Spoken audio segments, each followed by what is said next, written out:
जय हिंद जय भारत। मैं रेबल श्रद्धानंद। निर्मला जी, आज का जो विषय है वो आपके ऊपर है।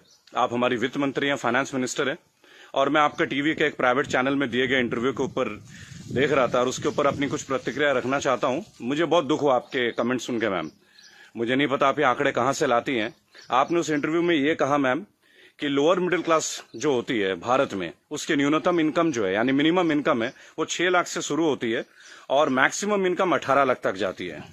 मैम, मुझे बहुत दुख हो रहा है कि पता नहीं आपने इकोनॉमिक्स की पढ़ाई कैसे करी होगी।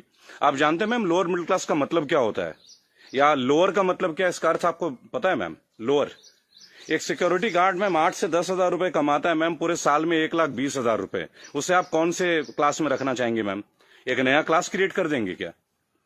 6 लाख रुपए मैम, जानते हैं 6 लाख रुपए क्या होता है मैम? 6 लाख में अगर लोअर मिडिल क्लास फैमिली को मिलने लगे ना मैम, वो उसमें से 4 लाख रुपए साल के सेव कर लेंगे।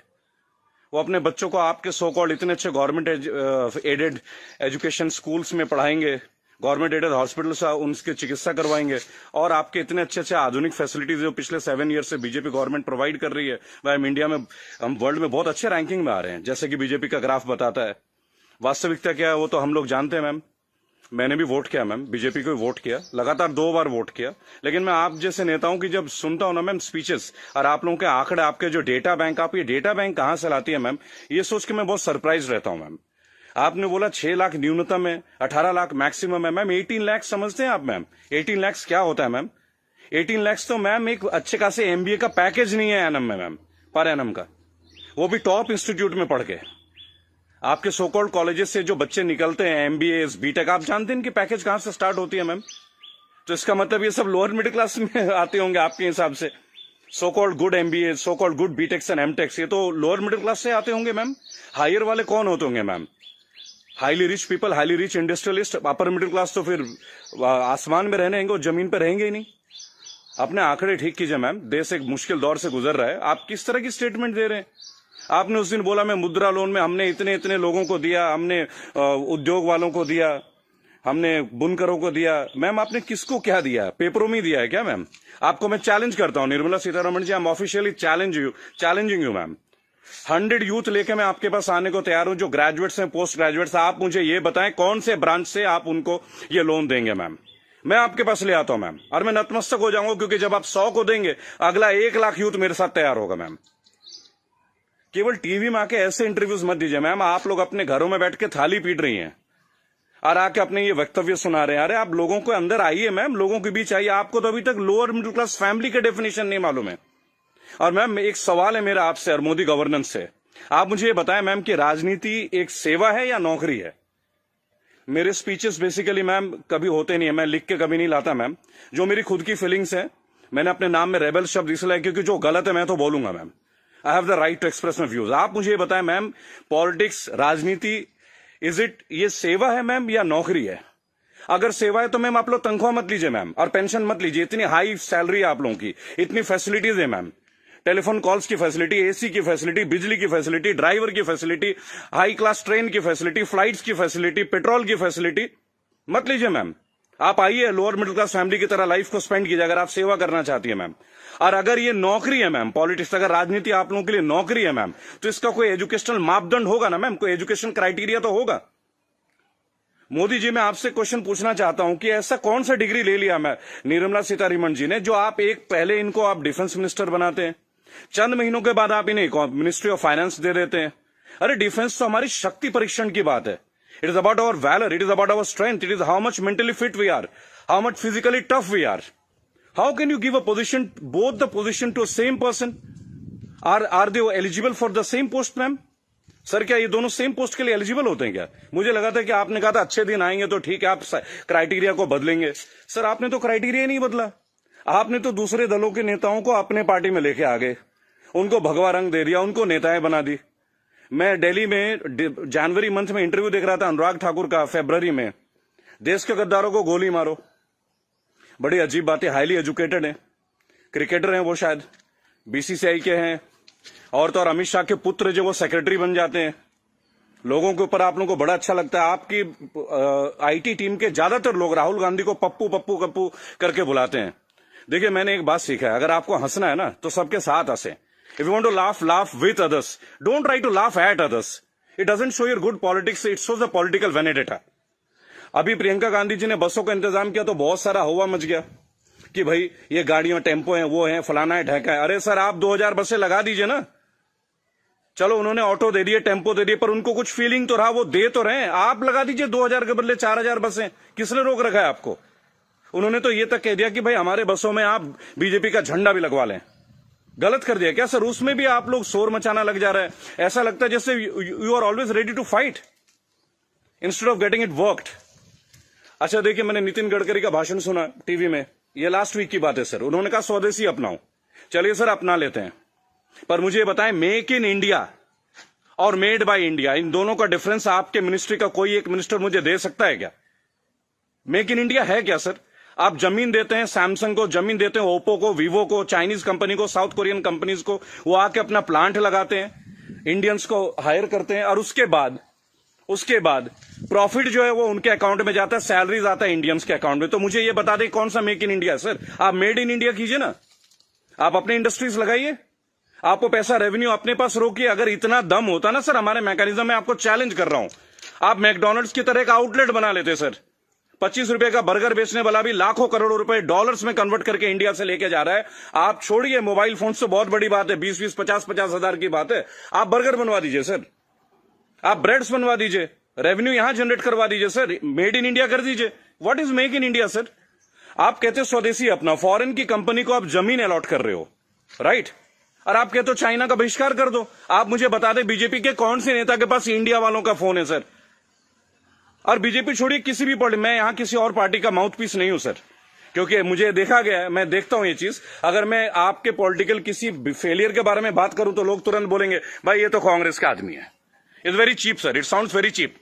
ठीक है सर, आपसे पहले हमने कांग्रेस को भी वोट दिया, क्या गलत किया सर? गलत क्या किया भाई? जो मेजोरिटी में आएगा उसको तो वोट देंगे ना। मुझे ऐसा लगता है कि आप ऑपोजिशन को भी नहीं टिकने देते हैं भाई। एक सोशल सिस्टम है, गवर्नेंस के एक सिस्टम है सर। आप अच्छा गवर्नेंस करेंगे पर एक मजबूत ऑपोजिशन, आप तो ऑपोजिशन को ही परचेज कर ले रहे हैं आप लोग। ज्योतिरादित्य सिंधिया को आपने परचेज कर लिया सर, बुरा लगेगा सर सुनने में। ऐसी क्या घुट्टी दे दी सर? एक झटके में एमपी की गवर्नमेंट जो है वो कोलैप्स कर जाती है, वो भी उस दौर में जब कोविड-19 का दौर रहता है। तब आप लोगों को कोविड-19 का अवेयरनेस नहीं होती, तब आपको नहीं लगता कि लोगों के बीच आपको जाना चाहिए। अहमदाबाद में लाखों लोगों की भीड़ आपने कर दिया, नमस्ते ट्रंप कर दिया सर। क्या ये पॉलिटिकल फेलियर नहीं है? आज आप बता रहे अचानक से आपने 25 तारीख को लॉकडाउन कर दिया और 1 महीना तक आप नमस्ते ट्रंप की तैयारियां करवाते रहे sir. What is this sir? झूठी शान का हमें क्या करना है सर? आज सबसे पहले आप अपने नेताओं को बोलें कि वो कुछ भी बोले ना टीवी में, हेल्प तो आप करना नहीं। मेरी बात सुने सर, सब आत्मनिर्भर है। मजदूर कौन सा मर्सिडीज में घूम रहा है सर? उनके पैर में फफोले गिर रहे हैं। मैंने देखा निर्मला जी ने एक स्टेटमेंट दी, एक लेडीज बेचारी सूटकेस में, उसका बच्चा सूटकेस में बैठा हुआ घसीट के ले जा रही है, तो वो जवाब देती है कि राहुल गांधी को वहां नहीं बैठना चाहिए, राहुल गांधी को वहां जाना चाहिए। अरे राहुल गांधी को जो करना चाहिए वो छोड़िए, आपको क्या करना चाहिए? गवर्नेंस आपकी है, सेंट्रल में आप हैं, पिछले 7 साल से आप लोग हैं सर।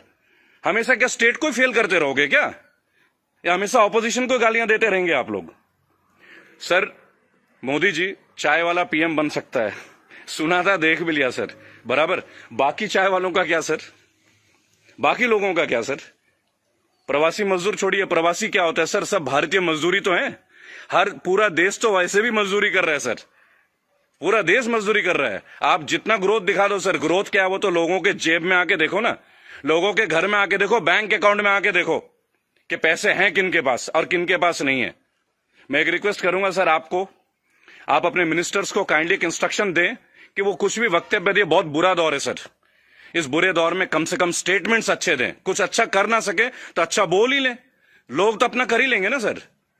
सड़क में बच्चा मर जा रहा है, माँ बाप उसे कैरी कर रहे, इससे ज्यादा दुखद स्थिति क्या हो सकती है सर? ये कोई पॉलिटिकल बात थोड़ी है। लेकिन मेरा एक सवाल हमेशा आपके साथ रहेगा सर, कि आप एक बात का जवाब जरूर दें, और जो भी लोग इस वीडियो को देख रहे हैं, अगर आपका संपर्क किसी भी पार्टी से है, कांग्रेस से है, समाजवादी पार्टी से है, तृणमूल कांग्रेस के लोगों से, कृपया मेरा वीडियो उन तक पहुंचाएं और उनको बोलें कि ऑपोजिशन इसलिए कमजोर है, केवल एक कारण है, क्योंकि इन पॉलिटिकल ग्रुप्स के जितने भी लोग होते हैं ना सर, जो सो कॉल्ड प्रदेश प्रवक्ता होते हैं, शायद वो बेहद कमजोर हैं। सांबित पात्रा से कैसे बहस कर रहे हैं, मुझे खड़ा कीजिए सर, मैं बताता हूं सांबित पात्रा से क्या बात करनी है, डेटा के साथ। स्मृति ईरानी के साथ बात करना है, मैं करूंगा सर। मैं उनसे पूछूंगा उनका क्या एजुकेशन क्वालिफिकेशन था जो उन्हें शिक्षा मंत्री बना दिया गया था। आप सीबीएसई का हैंडल, मेरे पास बहुत मुद्दे हैं सर, देश के करंट मुद्दे हैं। और सर चिंता मत कीजिएगा, मुझे आपसे कुछ हेल्प नहीं चाहिए सर, प्लीज। फाइनेंशियली मुझे आपसे कोई हेल्प नहीं चाहिए, आपकी पार्टी से तो कम से कम कुछ भी नहीं चाहिए। मेरे दोस्तों, अगर आप ये वीडियो देखते हैं प्लीज शेयर कीजिए। मैं चाहता हूं कि एक बार मंच पे आने का मौका मिले सर। और अर्नब गोस्वामी जी, आप जो जिनको बुलाते हैं दूसरे ग्रुप के लोगों का, बोलते it is my show, it is my show. God damn it, if it is your show, why are you calling other people man? Don't call them. अगर आपको लोगों को बुलाना है, बात करना है, तो मिलें, बात करें, उनकी सुने। केवल चिल्लाने से आप अच्छा एंकर नहीं बन जाते sir. I am very sorry to say, that is the worst type of journalism I have ever seen. I am very unhappy sir. मुझे लगता था आपके अंदर स्पिरिट है, पर आप तो लोगों को शोर मचा के चैनल ब्लॉक कर देते हैं, उसको बाहर कर देते हैं। What is this way of journalism sir? कि मेरे इस सवाल का जवाब दीजिए। मेरे इस क्या फिल्मी शूटिंग करते हैं क्या सर आप? चलिए सर, मुझे बुलाइए अर्नब जी एक बार अपने चैनल पे, बुलाइए मुझे। 5 स्टैटिस्टिक्स पे बात करूंगा, ग्राफ के साथ बात करूंगा, डेटा के साथ बात करूंगा आपके साथ। उसके बाद अगर आपकी बोलती ना बंद कर दी ना सर, तो मेरा नाम बागी श्रद्धानंद नहीं। मैं बीजेपी के अगेंस्ट नहीं सर, मैं बीजेपी गवर्नेंस के अगेंस्ट हूं। मुझे नहीं लगता भगवा पहनने से ही मैं हिंदुत्व का पहचान करा जाएगा। मेरे अंदर बहुत हिंदुत्व है। कमाल की बात देखिए, मेरी आखिरी लाइन है, गौर से सुनिएगा सर। श्रद्धानंद पति मेरा नाम है, जाति से मैं ब्राह्मण हूं, पढ़ा हूं क्रिश्चियन स्कूल से, Saint Mary's English high school. और गर्व से कहता हूं सर, फादर हुआ करते हैं वहां पे, फादर गॉलबर्ट फर्टैडो, अब नहीं रहे सर, हमारे फॉर्मर प्रिंसिपल। क्या कमाल की शिक्षा दी है सर।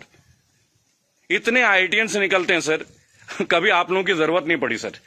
मुझे ताज्जुब लगता है, अंगूठा छाप के नीचे एमटेक वाला बंदा काम कर रहा है और हम उनको सुन रहे हैं। What the hell is going on sir? कहां है आपके अच्छे दिन?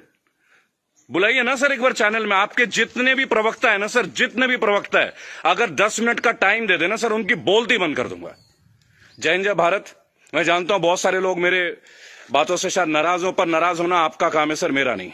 सही मुद्दे पे तो मैं बात करूंगा, जो नाजायज बात लगती है उसका तो मैं करूंगा सर। रेबल हूं तो रेबल की तरह पेश आऊंगा। जय हिंद, जय भारत। अगला मुद्दा 2 या 3 दिन के अंदर स्टैट्स के साथ आऊंगा सर। और मेरे दोस्तों, मैं दोबारा एक रिक्वेस्ट करता हूं, काइंडली अगर आप लोगों के पास कोई कॉन्टैक्ट है, मेरा वीडियो तमाम पॉलिटिकल ग्रुप्स के पास भेजें, एक मंच पे आने का मौका दें। इन्हें बताऊंगा सर, इन्हें बताऊंगा इन्होंने झारखंड के लिए क्या किया है, इन्होंने बंगाल के लिए क्या किया है, इन्होंने केरल के लिए क्या क्या, अरे उत्तर प्रदेश के लिए क्या क्या, वो भी बता दूंगा। हम भगवा में, उत्तर प्रदेश में सबसे महंगी बिजली हमारे यहां आती है। ये है ना अच्छे दिन।